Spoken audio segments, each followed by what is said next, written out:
നമസ്കാരം ഗായ്സ്, നമ്മളുടെ പുതിയൊരു വീഡിയോയിലേക്ക് ഏവർക്കും സ്വാഗതം. ഇന്ന് നമ്മുടെ വീഡിയോ ടോപ്പിക് എന്ന് വെച്ച് കഴിഞ്ഞാൽ what is happening currently in Canada. ഇവിടെ ഓൾറെഡി ഒരുപാട് പ്രശ്നങ്ങളുണ്ടായിരുന്നു. ഹെൽത്ത് കെയറിൻ്റെ ഒരു പെർഫോമൻസ് കുറവ്, പിന്നെ ഹൗസിംഗ് ക്രൈസിസ്, ജോബ് ഷോർട്ടേജും, ഹ്യൂജ് ഇമിഗ്രേഷൻ വന്നപ്പം മാസീവ് ഇമിഗ്രേഷൻ ബൂമിംഗ് ഉണ്ടായപ്പം ജോബ് ഷോർട്ടേജ്, ഹൗസിംഗ് ക്രൈസിസ് ഇതെല്ലാം ഉണ്ടായി. പക്ഷേ ഇന്നത്തെ പ്രധാന പ്രശ്നം അല്ലെങ്കിൽ കറൻ്റ്ലി കാനഡ ഫേസ് ചെയ്യുന്ന ഏറ്റവും വലിയ ചലഞ്ച് എന്ന് പറഞ്ഞാൽ അമേരിക്കയുടെ ടാരിഫ് ത്രെട്ടാണ്. ട്രംപ് ഇലക്ഷനിൽ നിന്ന് ജയിക്കുന്ന സമയത്ത് he was just saying he's gonna bring tariff against Canada. പക്ഷെ ആരും അത് ട്രസ്റ്റ് ചെയ്തിട്ടില്ലായിരുന്നു. ഇത്രയും വർഷം കാനഡയും അമേരിക്കയും അത്രയും നല്ല നെയ്ബറിങ് കൺട്രി ആയിട്ട് നല്ല രീതിയിൽ കാര്യങ്ങൾ മുന്നോട്ടൊക്കെ പൊയ്ക്കൊണ്ടിരുന്നിട്ട് പെട്ടെന്നൊരു സുപ്രഭാതത്തിൽ ടാരിഫ് വരുമ്പോൾ എന്തുമാത്രം പ്രശ്നം ഉണ്ടാകും. ബിക്കോസ് പ്രശ്നങ്ങൾ എന്ന് പറയുമ്പോൾ അത് ചെറിയ പ്രശ്നമൊന്നുമില്ല. കാനഡ അടപടലം വീഴുന്ന ഒരു സിറ്റുവേഷനാണ്. 85% അല്ലെങ്കിൽ 80% ഓഫ് കാനഡയുടെ ട്രേഡ് അമേരിക്ക ആയിട്ടാണ്. ഇവിടുത്തെ ഇൻഡസ്ട്രിയിൽ അല്ലെങ്കിൽ ഇവിടുത്തെ എക്കോണമിയിൽ ഏറ്റവും കൂടുതൽ പൈസ വന്നിരുന്നത് ഇൻ്റർനാഷണൽ എഡ്യൂക്കേഷൻ വഴിയായിരുന്നു. പക്ഷേ ഇൻ്റർനാഷണൽ എഡ്യൂക്കേഷൻ വഴി ആളുകൾ വന്ന് ഇവിടെ പ്രശ്നങ്ങൾ കൂടിയപ്പോഴത്തേക്കും കാനഡ നൈസായിട്ട് ഇൻ്റർനാഷണൽ എഡ്യൂക്കേഷൻ കുറയ്ക്കാൻ തുടങ്ങി, അല്ലെങ്കിൽ സ്ട്രിക്റ്റർ റൂൾസ് ഇംപ്ലിമെൻറ്റ് ചെയ്തു. ഇൻ്റർനാഷണൽ എഡ്യൂക്കേഷൻ്റെ ആ ഒരു ഇൻഫ്ലോ ഇൻ്റർനാഷണൽ ഗ്രാജുവേറ്റ്സിൻ്റെ ഇൻഫ്ലോ കുറഞ്ഞു. സെക്കൻഡ്ലി ഇവിടുത്തെ എക്കോണമിയിൽ ഇത്രയും റൺ ചെയ്യാൻ ഹെൽപ്പ് ചെയ്തുകൊണ്ടിരുന്ന ഇൻഡസ്ട്രി മാനുഫാക്ചറിങ് ആയിരുന്നു. മാനുഫാക്ചറിങ് ഇൻഡസ്ട്രി എന്ന് പറയുമ്പോൾ ഓട്ടോ പാർട്സ് ഉണ്ട്, ഒരുപാട് മാനുഫാക്ചറിങ് ഉണ്ട്.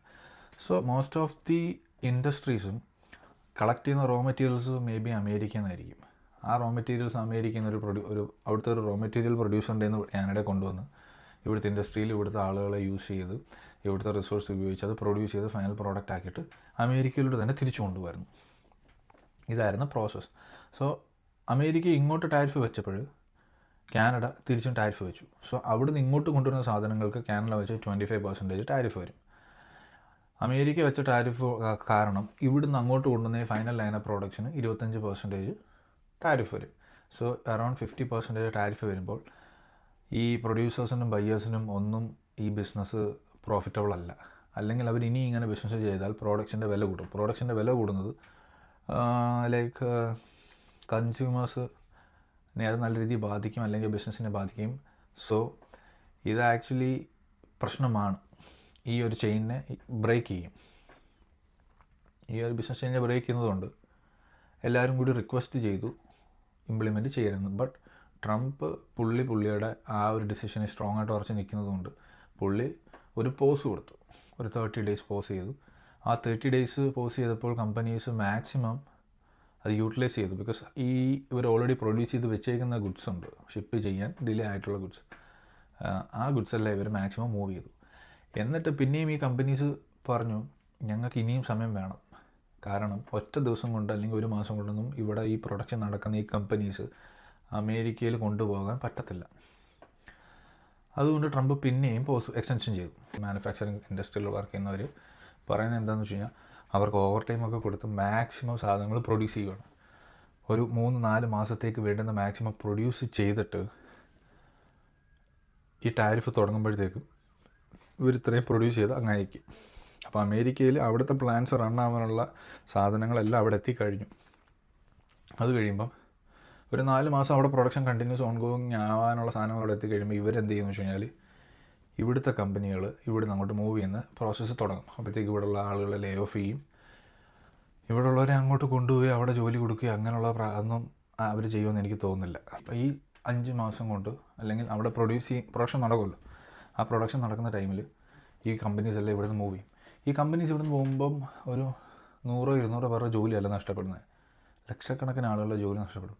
ഈ ലക്ഷക്കണക്കിന് ആളുകളുടെ ജോലി നഷ്ടപ്പെടുമ്പോൾ അവർ ഗവൺമെൻറ്റിൽ നിന്ന് എംപ്ലോയ്മെൻറ്റ് ഇൻഷുറൻസ് സീക്ക് ചെയ്യും, അല്ലെങ്കിൽ ഫിനാൻഷ്യൽ എയ്ഡ്സ് സീക്ക് ചെയ്യുമ്പോൾ ഗവൺമെൻറ് ഇത് കൊടുക്കുമായിരിക്കും. പക്ഷേ എനിക്കറിയത്തില്ല ഇത്ര ഹ്യൂജ് നമ്പർ ഓഫ് പീപ്പിൾ എങ്ങനെ ഗവൺമെൻറ്റിന് ഡിപ്പെൻഡ് ചെയ്യും. ഈവൻ ഡിപ്പെൻഡ് ചെയ്യുമ്പോൾ അല്ലെങ്കിൽ അവരുടെ കയ്യിലിപ്പോൾ കാശില്ല, ജോലിയില്ല, കാശില്ലാതെ വരുമ്പം ക്രൈം റേറ്റ് ഒബ്വിയസ്ലി കൂടും. പൈസ ഇല്ലാതെ വരുമ്പോൾ ആളുകൾ എങ്ങനെ സർവൈവ് ചെയ്യും കാനഡയിൽ? Because already it's expensive to live in Canada. അങ്ങനെ സർവൈവ് ചെയ്യാൻ പാടുപെടുമ്പോൾ ക്രൈം റേറ്റ് കൂടും. ക്രൈം റേറ്റ് കൂടുമ്പം ഈ കൺട്രീനെ അത് വല്ലാണ്ട് ബാധിക്കും. ആക്ച്വലി കാനഡ എന്ന് പറയുന്നത് ഒരു ഇമിഗ്രൻറ്റ് ഫ്രണ്ട്ലി കൺട്രിയാണ്. ഓൾവേസ് ഇമിഗ്രൻസ് ആണ് ഇവിടുത്തെ പോപ്പുലേഷനെ ബിൽഡ് ചെയ്യുന്നതും, അല്ലെങ്കിൽ കൺട്രിയുടെ ബാക്ക് ബോൺ ഇമിഗ്രൻസ് ആണ്. ബിക്കോസ് ഇന്ന് വന്നവരായിരിക്കത്തില്ല ചിലപ്പം കറൻ്റ്ലി ബാക്ക് ബോൺ ആണെന്ന് ഞാൻ പറയുന്നത്. 10 വർഷം മുന്നേ വന്നവർ ഇവിടെ നല്ല രീതിയിൽ കോൺട്രിബ്യൂട്ട് ചെയ്തിട്ടുണ്ട്, അതിന് മുന്നേ വന്നവർ കോൺട്രിബ്യൂട്ട് ചെയ്തിട്ടുണ്ട്. അല്ലാതെ ഈ കൺട്രിയിൽ വർഷങ്ങളായിട്ട് നിൽക്കുന്നവരെക്കാളും കൂടുതൽ ഈ കൺട്രി ബിൽഡ് ചെയ്യാൻ ഇൻഫ്ലുവൻസ് ചെയ്തേക്കുന്നത് എമിഗ്രൻസ് ആണ്. ലൈക്ക് ദുബായിനെ ദുബായ് ആക്കിയത് ഇന്ത്യക്കാരെന്ന് പറയുന്നത് കേട്ടിട്ടില്ലേ, അതേപോലെ എമിഗ്രൻസ് ആണ് കാനഡ ആക്കിയെന്ന് വേണമെങ്കിൽ പറയാം. സോ ഇവിടെ അപ്പോൾ ക്രൈം റേറ്റ് കൂടുമ്പോൾ എമിഗ്രൻസ് പിന്നെ കാനഡ പ്രിഫർ ചെയ്യാതാവും. അങ്ങനെ വരുമ്പോഴത്തേക്കും ഓൾറെഡി ഇവിടെ വന്ന് PR എടുത്ത് കനേഡിയൻ സിറ്റിസൺഷിപ്പൊക്കെ ഉള്ള ഒരുപാട് ഇമിഗ്രൻസ് ഉണ്ട്. അവരെല്ലാം ബെറ്റർ ലൈഫിന് വേണ്ടി മറ്റ് കൺട്രീസിലോട്ട് മൂവ് ഔട്ട് ചെയ്യും. സോ പോപ്പുലേഷൻ പിന്നെയും ഡ്രോപ്പ് ആവും. പോപ്പുലേഷൻ ഡ്രോപ്പ് ആകുമ്പം അത് കൺട്രീനെ അഗെയിൻ ഹിറ്റ് ചെയ്യും. ബിക്കോസ് എക്കോണമി ഓൾറെഡി ഡൗൺ ആയി. ഈ ഡൗൺ ആയ എക്കോണമീനെ തിരിച്ചു പിടിക്കാൻ പോപ്പുലേഷൻ അല്ലെങ്കിൽ ഇവിടെ എംപ്ലോയീസ് ഉണ്ടെങ്കിലേ പറ്റൂ. ഇവിടെ ഹ്യൂമൻ വർക്ക് ഫോഴ്സ് ഉണ്ടെങ്കിൽ മാത്രമേ കൺട്രീനെ തിരിച്ച് ബിൽഡ് ചെയ്യാൻ പറ്റൂ. പക്ഷേ ആ പോപ്പുലേഷൻ കുറയുമ്പോഴത്തേക്ക് പ്രശ്നങ്ങൾ പിന്നെ രൂക്ഷമാകുമ്പം പിന്നെ എങ്ങനെ കാനഡ കയറും എന്നെനിക്കറിയത്തില്ല. പിന്നെ ഇതിനിടയിൽ കാനഡ പോയിട്ട് ഈ ഒരു പോസ് ഉണ്ടാകുന്നതിനിടയിൽ ടാരിഫ് പോസ് ഉണ്ടാകുന്ന സമയത്ത് കാനഡ പോയി യൂറോപ്പ് യൂണിയനും ചൈനയും ജപ്പാനുമായിട്ടൊക്കെ അലയൻസ് ക്രിയേറ്റ് ചെയ്തു. Also they are just trying to be part of Europe union, അതും ഞാൻ കേട്ടു. പക്ഷേ ഇതൊന്നും ഓവർ ദ നൈറ്റിൽ ഇംപ്ലിമെൻറ്റ് ചെയ്യാൻ പറ്റിയ സ്ട്രാറ്റജി അല്ല. So maybe it will take some time, like 2 years or 5 years it will take. അപ്പോൾ അത്രയും നാൾ ഇതെങ്ങനെ മുന്നോട്ട് കൊണ്ടുപോകും, ഇവിടെ പ്രശ്നങ്ങൾ ഉണ്ടാവാതെ അല്ലെങ്കിൽ ഇവിടുത്തെ കാര്യങ്ങൾ മാനേജ് എങ്ങനെ കൊണ്ടുപോകുന്നു, I don't have any idea. So anyway that's a current situation in Canada. പിന്നെ പ്രൈം മിനിസ്റ്റർ ഓൾറെഡി റിസൈൻ ചെയ്തു.